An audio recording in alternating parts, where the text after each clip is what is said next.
All right, everybody. Sorry, there's a fire alarm that keeps going off in here. Hopefully, there is no fire. Or hopefully, there is. Who cares? Whatever at this point, right?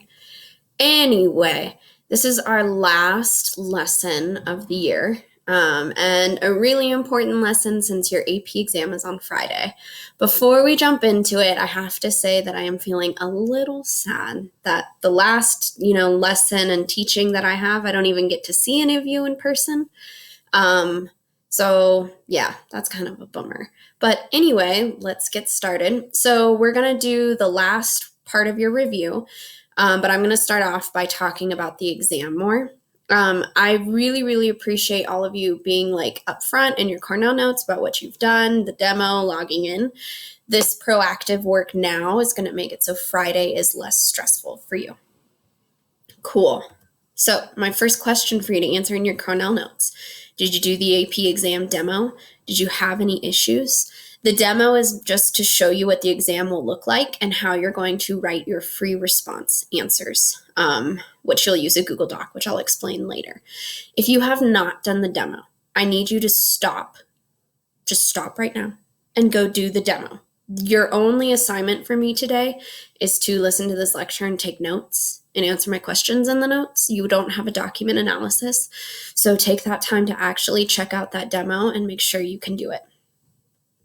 Cool. So a reminder about my AP exam, which for most of you, pretty much all of you except for 2 people, is the first exam that you are taking.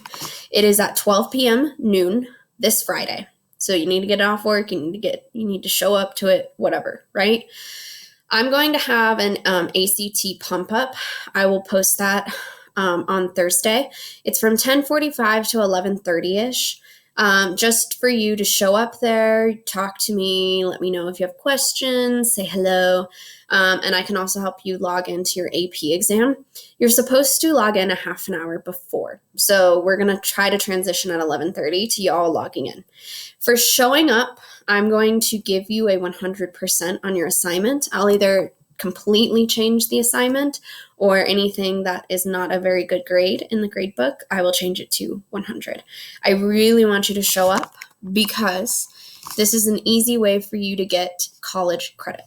And like last time I said, sometimes in college you'll have to take, most of the time you have to take these like preliminary courses like you do in high school, right? Like you have to take history even if you don't really care for history and that's not what you're studying. You can knock one of them out of the way, your lower classmen, like lower college course, by getting a 4 or a 5 on this exam.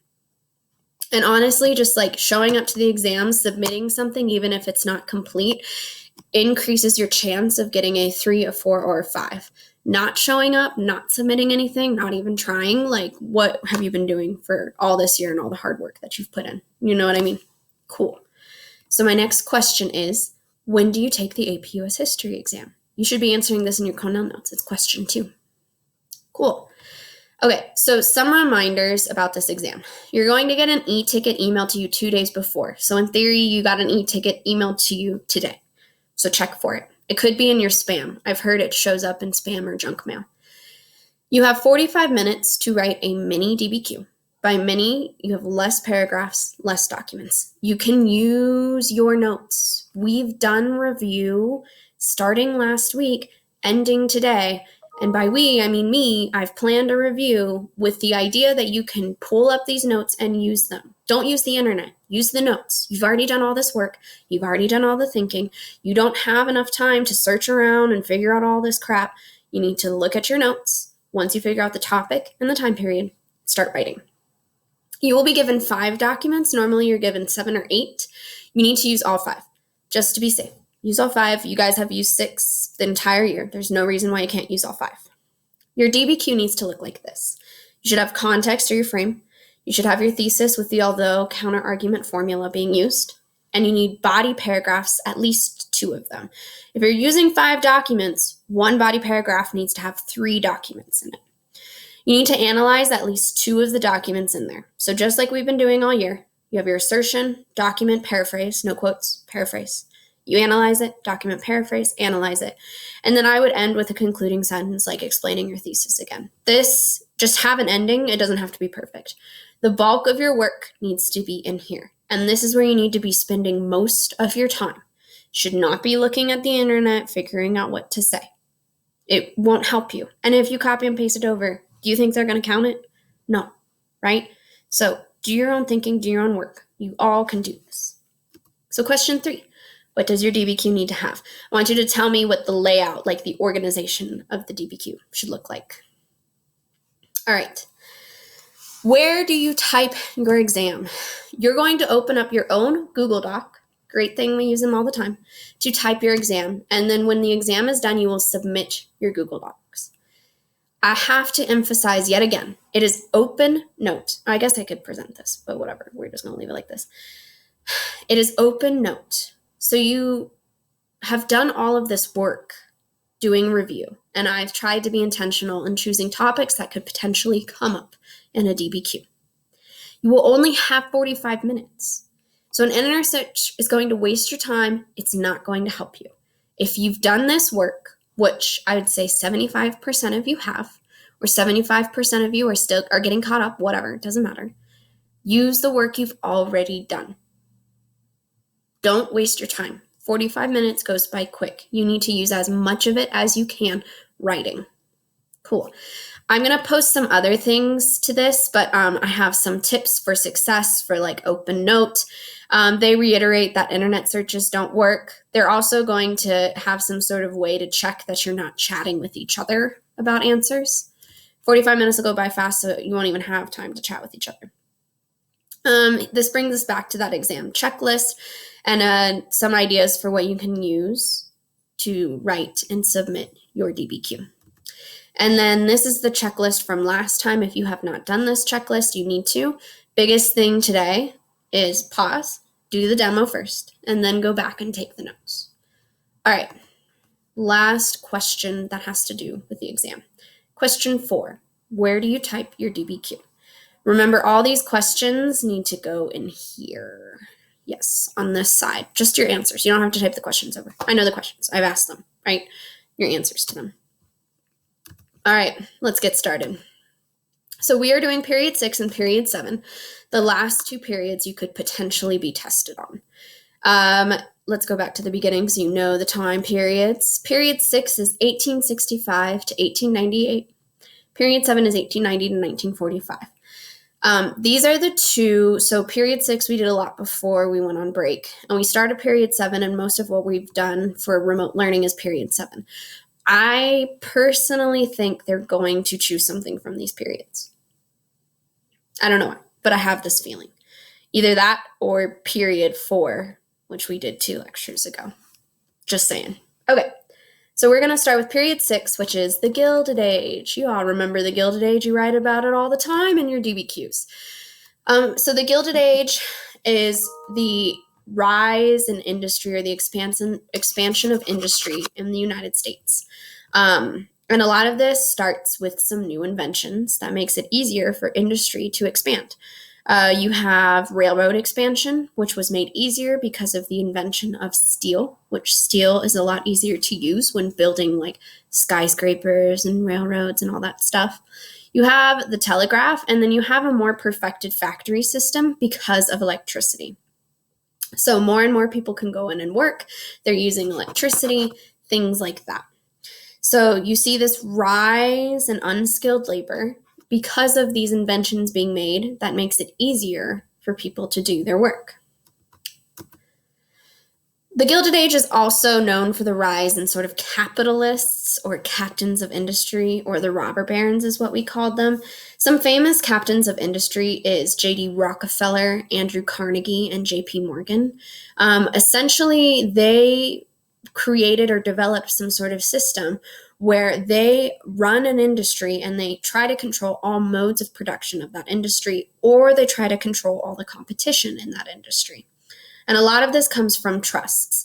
So trusts were made where companies formed together to eliminate competition. So instead of having a bunch of different companies making steel, you have one massive company controlling the steel market and making all the money from that market. So obviously there's some corruption involved with that. As you remember from the Gilded Age, the government did not get very involved in trying to prevent these trusts from happening. And so it seemed somewhat unfair, one for other businesses, two for workers, and three for like making products good. Because if you don't have competition, in theory, you don't necessarily need to make a very good product.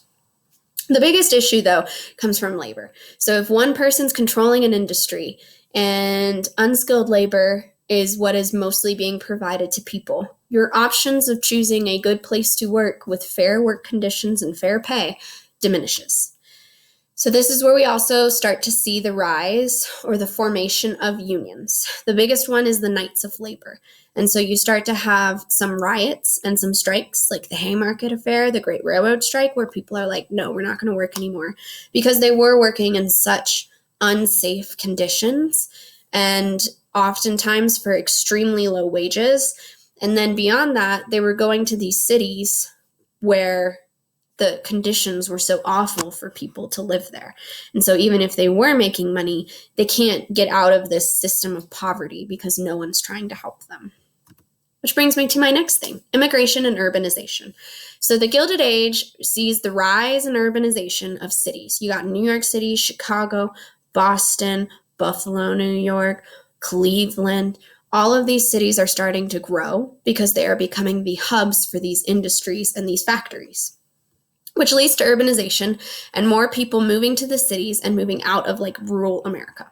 Well, when a lot of people move somewhere, there are issues and cities cannot keep up with housing, with infrastructure, with resources for people. So a lot of people are sort of suffering in these cities, even though they're there for the job, right? And like you could say they chose to go there for the job, they're not really being taken care of. You also see the rise in immigration because of the need for labor. So the government was influenced by businesses to say, like, let's open up immigration to more people. We need more labor and more people working there. As with anything that has to do with bringing a bunch of people together when conditions are not good, and then everyone's starting to look at someone to blame, immigrants tended to be the ones that were blamed. So if you remember, we had Tammany Hall was in New York City. They kind of protected Irish immigrants who often faced discrimination because they were from Ireland. And then on the West Coast, you have a lot of Japanese and Chinese immigrants coming in. And then you have some acts being passed because of the racism and the desire to just blame somebody else for their problems, such as the Chinese Exclusion Act, which basically prevented other Chinese immigrants from coming in and took away rights from Chinese immigrants and citizens who were already there. So with urbanization, with expansion, comes tension in multiple ways. First, with the labor versus the capitalists. Next, we have immigrants versus natives, right? Whatever that means. Because of this conflict, and also to sort of justify the lack of government involvement, you have something called social Darwinism. Social Darwinism tries to come from the theory of evolution, which is Charles Darwin. The theory of evolution is a biological thing. Social Darwinism is just complete trash. But it says there is a social survival of the fittest. So the people who are wealthy, the people who are making money, the people who are fine, they were meant to survive more than the people who are struggling and who are not making money. And they try to use that to justify why the government should not be involved. So the government doesn't need to help people who can't find a house. Government doesn't need to provide jobs for people. Government doesn't need to tell minimum wage what it is. Government doesn't need to help unions, all this stuff, like saying government should stay out because this is the natural order, social Darwinism, survival of the fittest, like the people who are meant to survive are surviving. All right, question 5 then, so you can pause. I'm going to keep going. How did social Darwinism influence politics and society? Cool.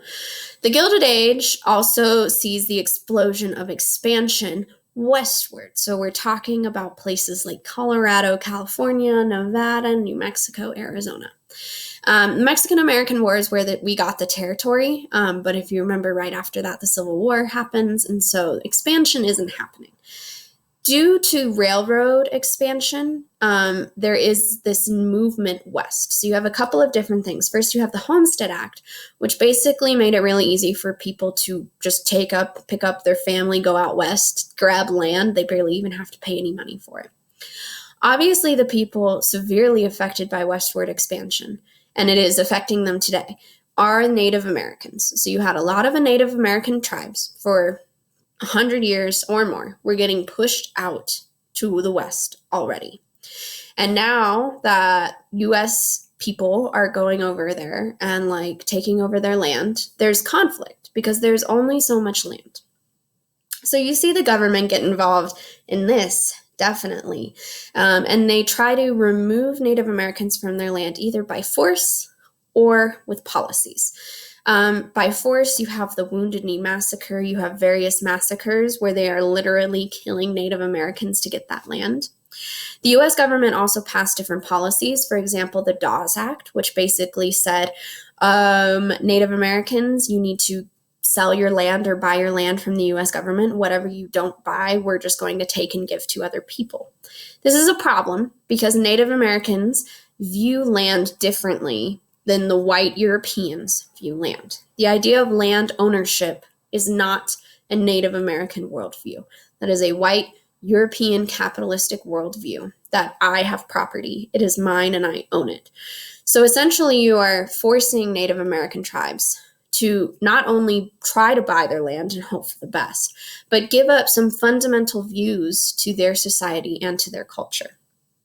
You also see the development of the reservation system, which is saying, okay, y'all don't want to buy your land? Fine. We're going to make you move somewhere where you have to go somewhere else. This is the land allotted for you. You're not a U.S. citizen. It's not a U.S. state. It's your own land. But oftentimes it's land that's in like poor conditions. It's not from their homelands.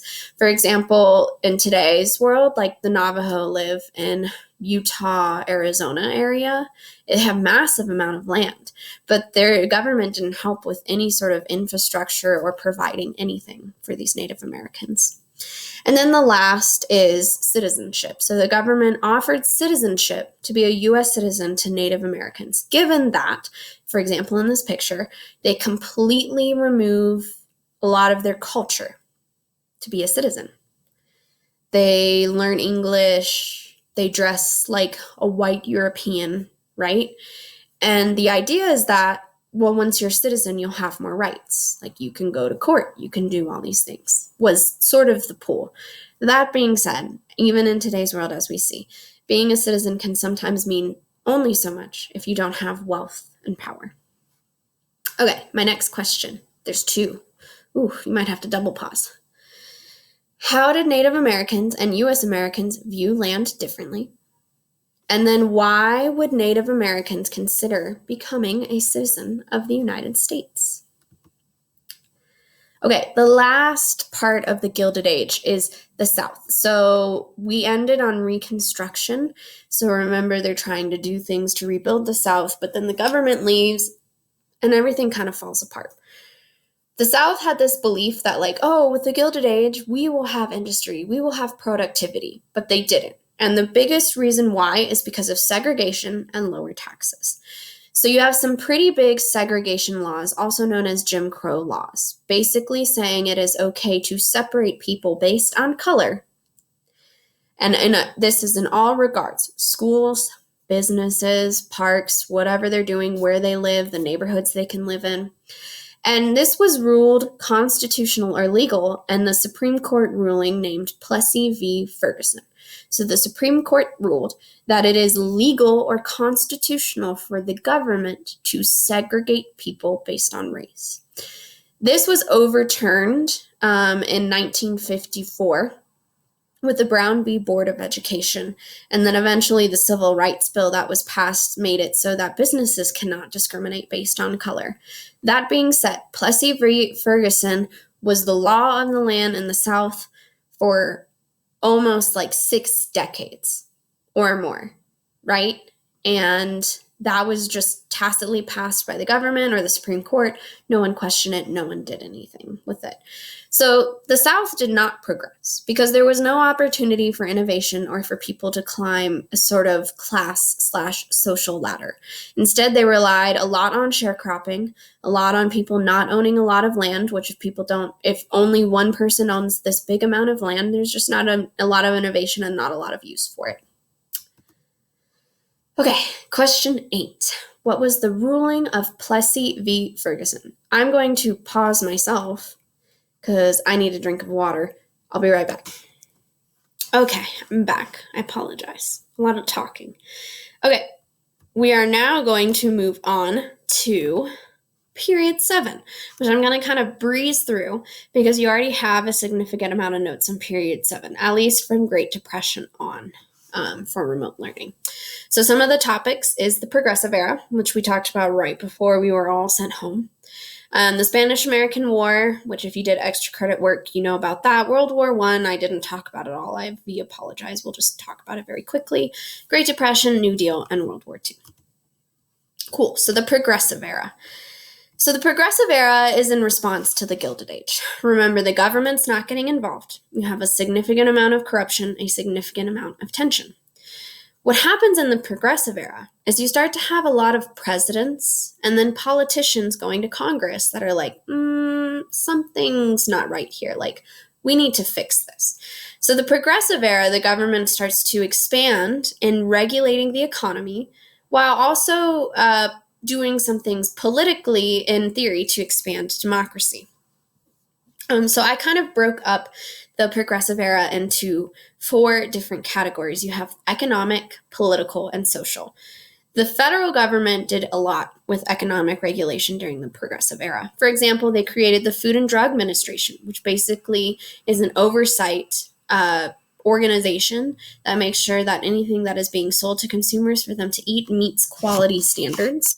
Something that was never there before. If you remember, I was talking about the white paint and milk. Like, no one checked to make sure that, the 2-year-old is drinking white paint. They also passed legislation to break up trusts. You kind of see this up here. So the federal government is passing legislation and saying, they have the authority to check that a big corporation cannot get too big. Something that is still, in theory, a thing today. So the federal government still has the ability to be like, Verizon, T-Mobile, all y'all can't own the same phone towers. You got to split up. They also recognized unions more and their bargaining power. Not as much as in the New Deal, but starting to say, well, they have a fair point with workers' conditions. Maybe we shouldn't make people work 12 hours a day. Maybe kids shouldn't be working. And if you remember, the Triangle Shirtwaist Factory kind of brings this about. When all of these women were working in a textile factory, it caught on fire and they were all locked in there and died, right? So the government is trying to create some safety regulations for people. You have some political things being passed as well. You have the 17th Amendment, which says people can directly vote for their senators, 2 senators from each state, which they weren't able to do before. And then you have the 19th Amendment, which basically says I don't know if it says gender or sex specifically, cannot bar you or prevent you from voting. I think it's gender. Cannot bar you nor prevent you from voting. So now at this point, in theory, everyone has the right to vote. That being said, remember Jim Crow laws in the South, poll taxes, things like that, making it really hard for people to vote. You have some sort of social things happening or social support. This is not coming from the government. It tends to be coming from the people more. So first, you have investigative journalism and muckraking. So they are bringing information to the people, and the people are now standing up, protesting. For example, the most famous muckraking investigative journalism thing is the book called The Jungle, where he talks about a meat plant in Chicago, and there's rats running all over people's meat, stuff like that. You also have support within cities. There's this place called the Hull House, where people are starting to support each other, providing soup kitchens, providing homes, helping families if they've lost a parent, stuff like that. And I know that seems isn't that what we kind of have now? Yes, but think about back then. They really didn't have that. And the government didn't get involved with that at all. Cool. Question 9. which progressive reforms were the most effective? I would think in terms of the government, which government progressive reforms were the most effective? All right, Spanish-American War. We're getting into the war part of this. So the Spanish-American War happens right at the Progressive Era time. And essentially, it is the U.S. trying to dip its toes in imperialism. So imperialism is somewhat like colonialism, where you are trying to influence politically around the world by taking over land. So you have England trying to take over land in Africa, India, Australia, all those places. The US never really did that, probably more out of like not having the resources than not wanting to do that. But they do start with the Spanish-American War. So the backstory of this is Cuba was a Spanish territory, Spanish colony. In 1898, Cuba wanted to fight for their independence, and it starts this war for independence against Spain to not be a colony anymore. The Philippines, Guam, and Puerto Rico joined because they were also part of the Spanish colonies. Where this gets interesting is the U.S. starts to see an opportunity in forming imperialistic policies that affects Latin America. If you think about the hemispheres, right? Latin America was mostly Spanish colonies. Spain is clearly losing its empire. And so the US is trying to think like, what can we do to take over these territories and influence the Western hemisphere, mostly Latin America, North America. So the US gets involved in this war, saying they're here to support independence, blah, blah, blah. They beat Spain because Spain just really has no capacity to fight. And all of these places that were fighting for their independence were like, great, we have our independence, right? Not really. So Cuba was an independent state, but with a significant amount of U.S. influence. The U.S. could influence their government. They could change policies if they wanted to. One of the big reasons why Cuba had a communist revolution in 1959, and now Cuba and the U.S. are no longer friends. The Philippines was a U.S. territory, the Philippines. You know the Philippines? Do you know the Philippines? Did you know it was a colony? I don't know if you knew. A lot of people don't know. I like to ask people that on the first date just to see if they actually know what they're talking about. Guam, which is still a U.S. territory, and Puerto Rico, which is still a U.S. territory. Philippines is not because of World War II. So there's that. But these two, still U.S. territories. In fact, Puerto Rico is always having some sort of referendum to decide if they want to not be a territory of the U.S., if they want to be a state in the U.S., all kinds of stuff like that. That's the Spanish-American War. Oh, why can U.S. involvement in the Spanish-American War be considered imperialism? Pause, right? Keep going. All right, World War I. Speaking of imperialism, World War I is an interesting war because it's kind of like, why does it start? Like everyone hears about the Duke being shot and then everyone goes to war. It really starts because of all of these countries fighting for influence, and they're doing that through imperialism. They're also doing that by creating alliances with each other. This is happening mostly in Europe. So you have Germany creating an alliance with like Serbia and the Ottoman Empire. You have England creating an alliance with blah, blah, blah, right? So what happens when each country is starting to declare war on each other because of the death of the Duke, Arch Franz Ferdinand or whatever, they all are forced to start to go to war with each other because of their alliances, and they don't want to seem weak with each other. So you have World War I. The U.S. doesn't really play the biggest role in World War I until 1917 when they were forced to get involved because in theory Germany was saying they were going to invade the United States. A lot of people would say, I remember my AP US history teacher in high school was like, oh yeah, we turned the tide for World War I. Don't think that's necessarily true. That being said, once the U.S. was involved, the U.S. was under President Woodrow Wilson trying to promote diplomacy because they worried about another war like World War I happening again. Fair worry, because it does happen again. So President Woodrow Wilson tries to create something called the League of Nations. It's like the United Nations now, where all these nations come together, and instead of just starting to start wars with each other, they have a space or a forum to speak diplomatically about things. The League of Nations dies, and basically all the lessons from World War I about not creating alliances, not trying to compete with each other is all completely lost, which is fun. Okay, so World War I happens. The US kind of isolates, turns in, and we have this weird consumerist boom where everyone's like thinking they're wealthy and they're buying all this stuff on credit with money that they don't have. And then bam, you have the Great Depression. Remember, the Great Depression is significant because of its extremely high unemployment and lack of spending. You also have banks that are shutting down because they literally don't have enough money to support this. So this is an image, right? Everyone doesn't have money. They're losing their houses. They don't have their jobs. And initially, the government under President Herbert Hoover is not getting involved. They're like, hey, this is part of capitalism. It happens. There's recessions. Like, people are just going to have to pull themselves by the bootstraps. Well, it starts to go on for a significantly long time. Like, it's called the Great Depression for a reason. And so eventually, Herbert Hoover is out, and President Franklin D. Roosevelt comes in with the New Deal. The New Deal you know a lot about because you had to write a DBQ on it because it's a pretty big deal. The New Deal is the first time the government is officially like, not only do we regulate the economy, we need to do things to support people in the economy.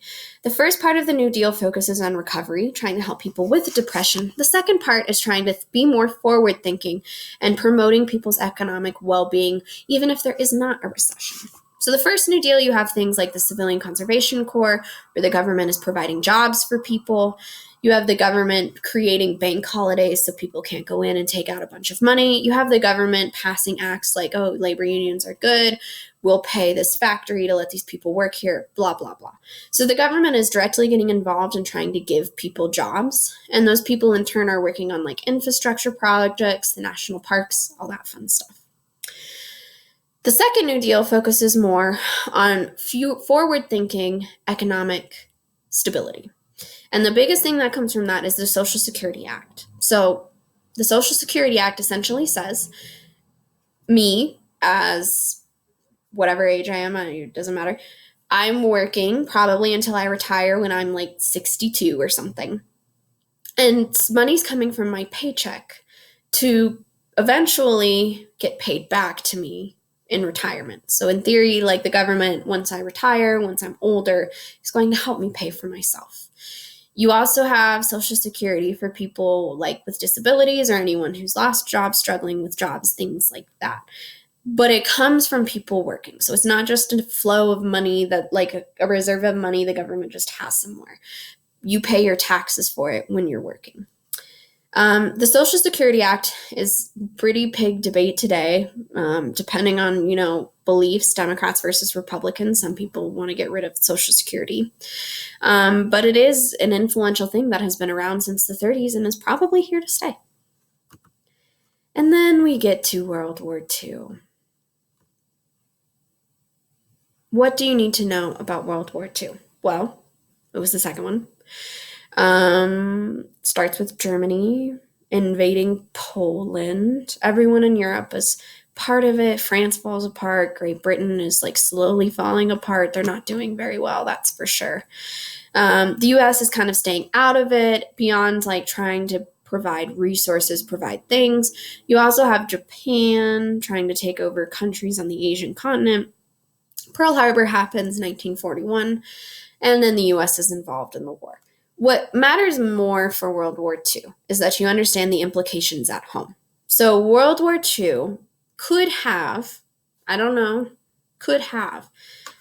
changed some of the social relationships between people and their government and people and each other. For example, because so many men were being sent over to the war, you have a lot of women going into work and not going into work to do traditionally feminine jobs, going into work to do jobs that would seem more masculine, like flying a plane, like building a tank, things like that. And a lot of these women, it's not just single women, it's families. The government literally was like, we'll take care of your kids if you can go in and work. You also have lessened restrictions on segregation within the military, which influences a lot of Black US citizens to join the military and be a part of the military. That being said, they were somewhat segregated as far as ranks and divisions and who they worked with, but a significant contribution to the war effort was coming from Blacks in the United States.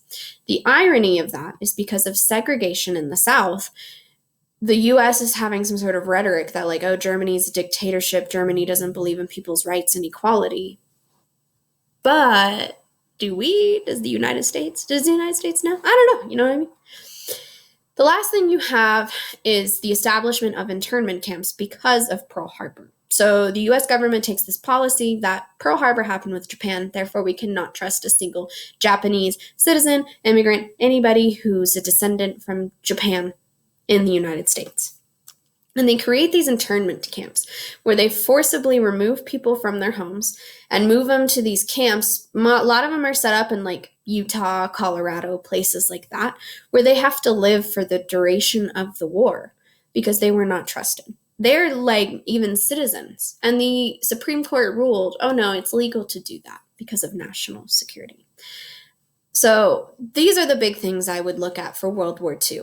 And you've taken some pretty substantial notes on these. Okay, enough of me chit-chatting. So you should have Cornell notes for all of this. And please review all of these things. I will also post them to the classroom just to make sure they're there for you and do the demo. The last thing, please, show up to the pump up. I'll even give you 100% on an assessment. I'll give you 100% on an exam. I don't really care. I need you to show up so I can make sure you're there and you're alive and you're ready to take this test. Okay, well, last lesson. I will see you guys on Friday. Bye.